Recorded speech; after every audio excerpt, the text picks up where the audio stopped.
Have you had challenges recruiting and retaining insurance agents?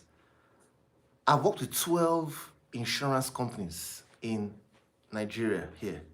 And in this video, I'm going to walk you through what exactly to do to recruit insurance agents and to begin the process of making sure you retain them. There'll be another video on retention, but this one right now is going to show you how to recruit insurance agents, because the recruitment always affects the outcome, whether they would stay or not.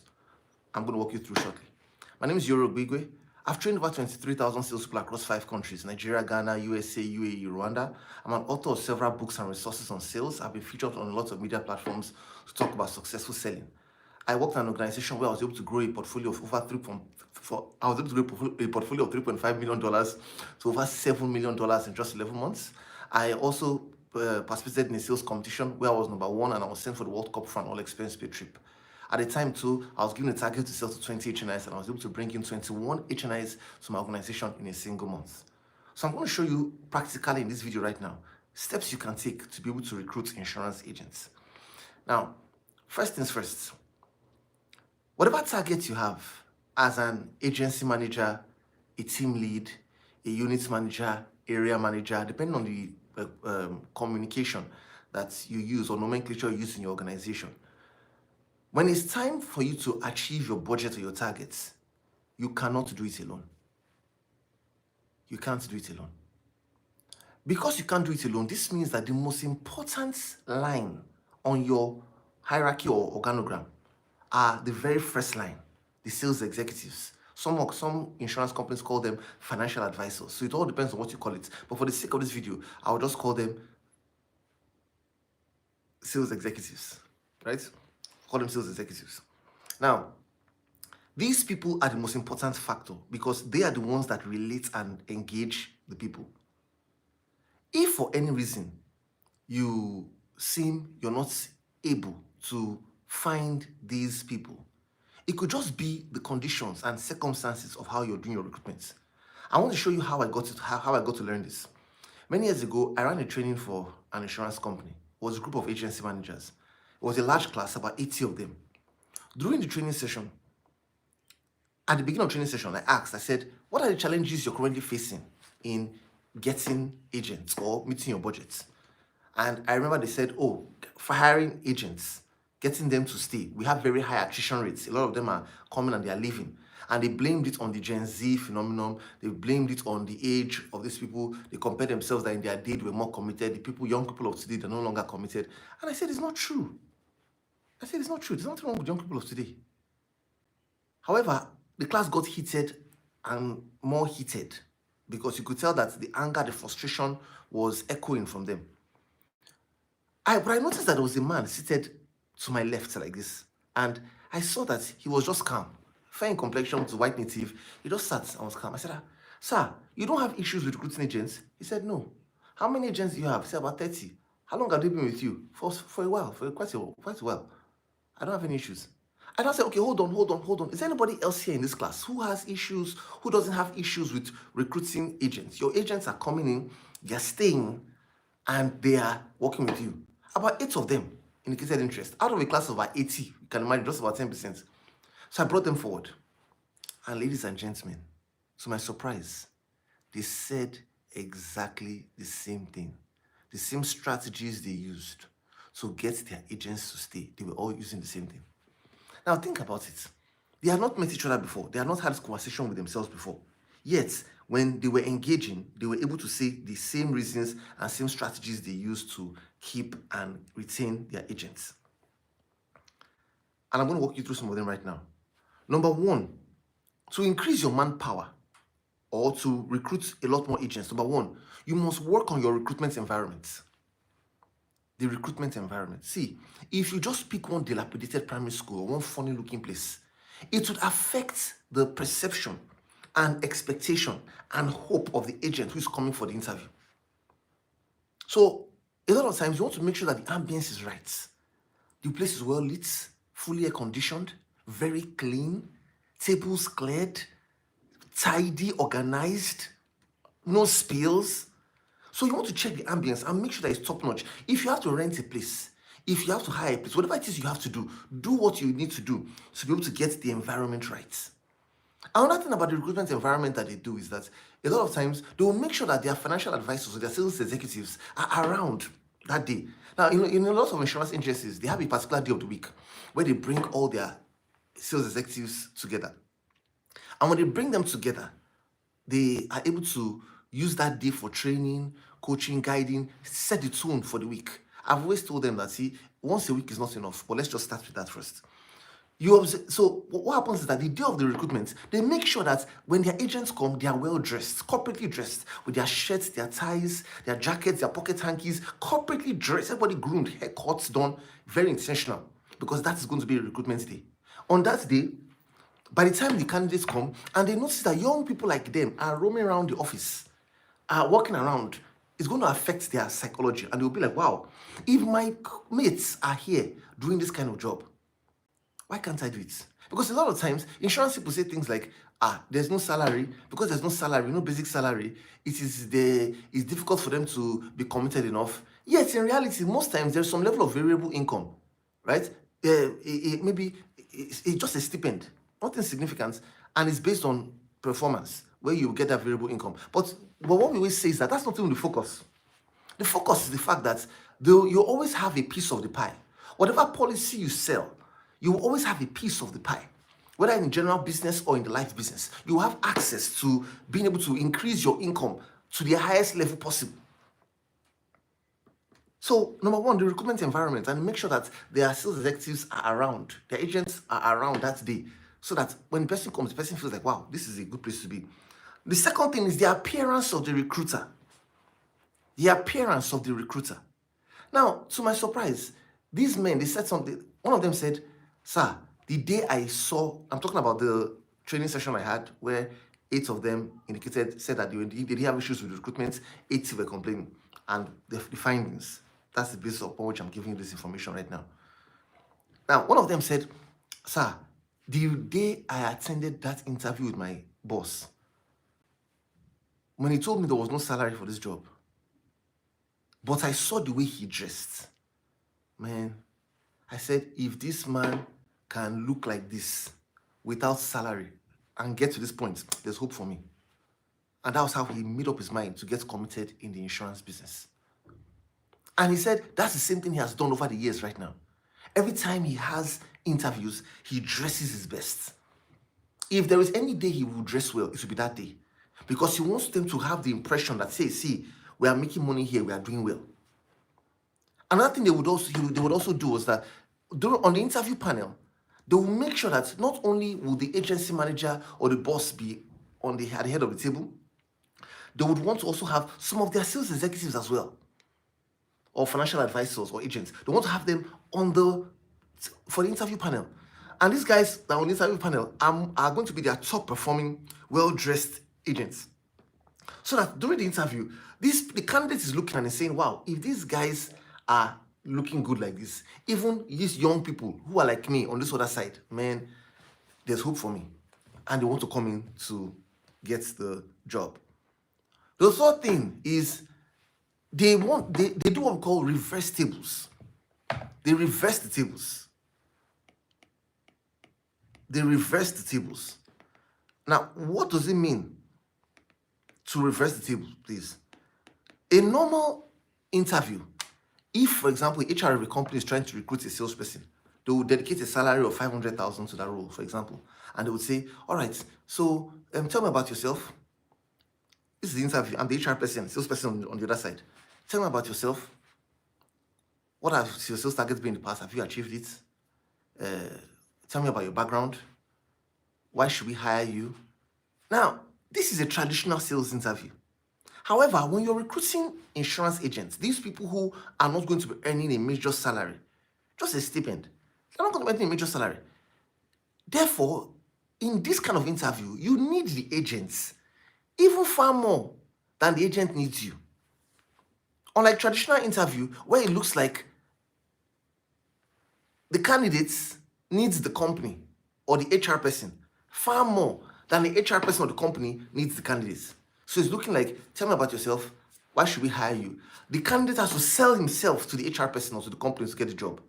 But in this insurance recruitment process, the tables are reversed. It is the company, the agency manager, trying to sell the company or himself to the insurance agents so that they can pick them to work with them. So this must be the psychology. The tables have been reversed. Everything must be reversed. So for example, when the candidate walks in, you don't say, tell me, what's your name? Tell me about yourself. No, it is reversed. You're the one who should even stand up and say, thank you so much for coming. My name is XYZ. Have your seat, please. Let me tell you about myself and about my organization. You see that? So you're now selling yourself to the candidates because you know that you need these candidates. Now, let me tell you why I say you need these candidates. You need this candidate because, you see, we are not looking for people who can sell. When you're hiring for an insurance agency, we're not looking for people who have great selling skills. We're not looking for people who can speak well, who are eloquent. We're not looking for any of those things. We are looking for only two things. Number one, we are looking for people who have a heart to help people because insurance is about helping people. Number two, we are looking for people who have contacts. And ladies and gentlemen, everybody has contacts, but not everybody has the heart to help people. So the major thing you're looking for, those who have the heart to help people. And the beautiful thing is that if you ask anybody, do you have a heart to help people? They will say yes. So this means that in a sense, everybody that walks into your door, you can actually hire them if you sell yourself properly. Why? Because you know that when they come into your agency, you will now be able to use proper onboarding techniques to upskill them and get them committed to work with you. And I'm going to do other videos. I have to do another video on that. I can't get into that today because of the time we have. But my point is, if you have more people into your agency, you can, with the right techniques and right skills, train them, upskill them, and be able to let them do wonderfully. The fourth thing that they also did was that they raised the standard of getting the job.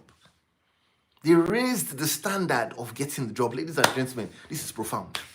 Do you know that if somebody easily gets a job, it's going to affect how much or how well they will value the job? But if somebody had to pass 2 or 3 levels to be able to get a job, they will value it more. Now, don't say things like, but it's pretty much free. We want them to come. It's free. It's not like we're paying them anything significant. Why are we giving them 3 levels? I'll give you a short story. A friend of mine, many years ago, was doing a lot of crypto business, right? And when the crypto business was doing so well, he had gotten houses, cars. He had changed his life. And a very good guy, very good friend. I'm just sharing this story just to let you know how this technique works. So all of a sudden, at a point, I was trying to get into the crypto space, and he was trying to coach me and guide me on what I needed to do to be able to come in. So he mentioned that there was a particular coin that was launched. We were going to be launching this coin at the beginning, and most times those who start the coin or who do the initial takeoff of that particular coin in crypto, wow, they're the ones who make the most money. So this guy, he told me that there was going to be a launch, and I said, let me come in. He said, no, hold on, Iyore. Let me just be sure about this guy first. Let me just start first, then I can bring you in. What a good guy. Now, just so you know, he was scammed, but I'm just going to show you what they did to scam him so that you understand what I'm trying to drive at here.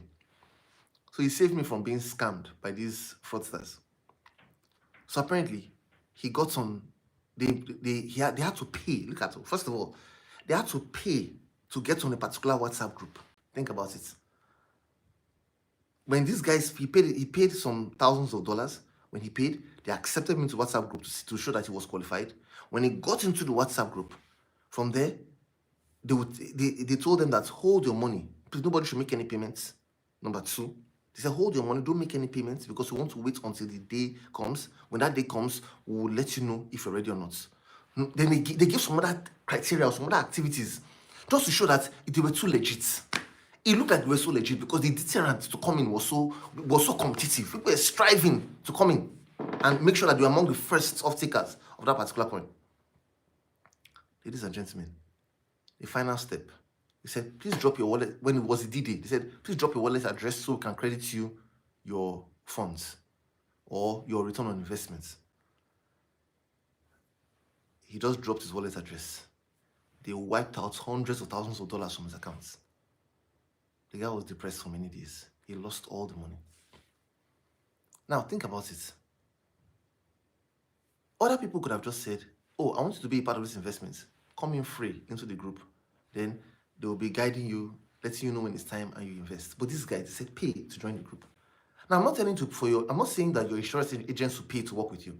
What I'm saying is that let them understand that to get this job, something had to go for them to get it. Whether it was time on their parts, whether it was sweat equity, whether it was concentration, something has to give in. So there are many things that you can do to be able to put this to work, to raise the standard. So you want to try to, maybe after the first interview, remember, like I said, the tables are reversed. So this would mean that, unlike a traditional interview where you come in and say, can I have your documents, please? You don't ask for their documents. You don't ask for their name. You wait till the end of the interview, because it's reversed now, to now ask, so what's your name? Then, can I have your documents to see if you qualify for this opportunity? That's the first level. Their documentation is the first level of authentication to know if they are fit for the job, to raise the standard for them getting the job. The second level of authentication would be, you could come up with a short test. Nothing serious. Now remember, this test is not for them to fail. Just give them it, even if it's an aptitude test or qualitative reasoning, whatever it is, just a short test. As a form of deterrent, let them know that, hey, you've passed stage 1, congratulations. Let's see if you qualify for stage 2 and stage 3, so they can take advantage of this opportunity.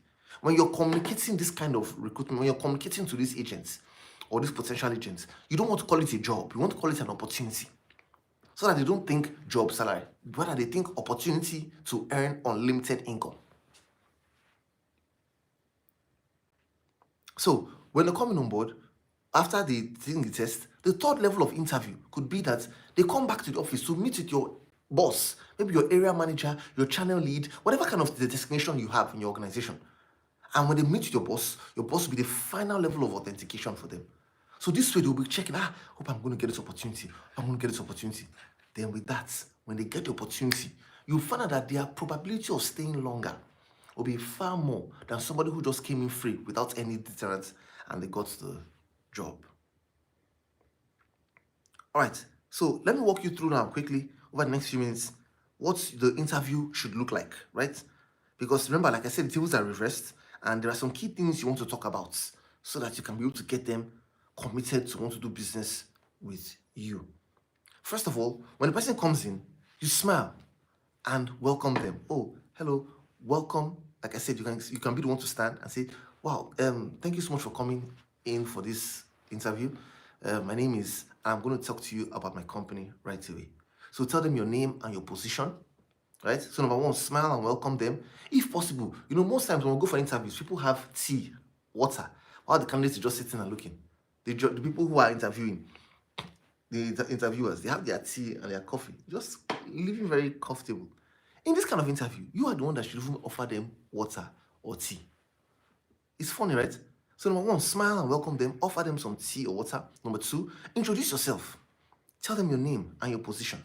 Number three, sell your company to them. Tell them about your company. How many years have you been in business? In how many countries are you? What are some of your awards or some of your achievements? Who are your partners? Who are those you've done business with? How fast do you pay claims? Do you have a reputation of that?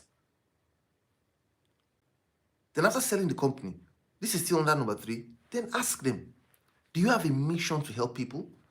Do you have a mission and a desire to help people? Person says, yes, I do. Then you share with them three testimonials of people who have gotten your insurance policies, whether your life business or general business. Now, you don't want to focus on only life business or only general business. You want to have both, right? So you want to share maybe one life testimonial or two life testimonials, one general business or two general business, one life testimonial. Just depends, one life testimonial, depending on how you want to mix it up. But make sure that you have both in the testimonials. And what's a testimonial? Before and after. Oh, she lost her husband. As a result of, because she lost her husband, the husband was the breadwinner of the family. She was a housewife. She was having a lot of challenges because of that. However, because he had a life policy with us, we're able to get him to get the insurance company paid the proceed of the life policy. And as a result of that, this lady, she was able to get back into business, able to get her kids to school, and today she's established right now. That's a testimonial before and after. So your testimonials can, if they don't have a before and after, they don't qualify. So share 3 testimonials with them. Number 4, discuss your career path. Now, this interview will take just about 10 minutes because smile and welcome them with tea and water, introduce yourself, your name and your position. That will just take about 1 minute. To sell your company and share the 3 testimonials, that could take about 3 minutes. So you have to do it quickly. Then, number 4, the career path. Tell them the career path. What's the career path? From the very first level of maybe financial advisor or sales executive, what's the next level? All the way to getting to the MD. The career path is important because I remember listening to a documentary about a particular logistic company who had his staff work with him for about 13 years. You can imagine. This man in Nigeria here had his staff work with him for 13 years. And they were asking, how did you get these people to work with you for so long? He said, I made sure that there was a career path in the organization. So when there's a career path, people are more likely committed to stay because they constantly see hope and they constantly see the next level of where they're going to be functioning. Then, after you talk about the career path, share your personal story. How did you start? And how did you rise through this career path to becoming an agency manager or unit head or team lead or area manager, as the case may be? Then number 5, ask them, do you have financial goals?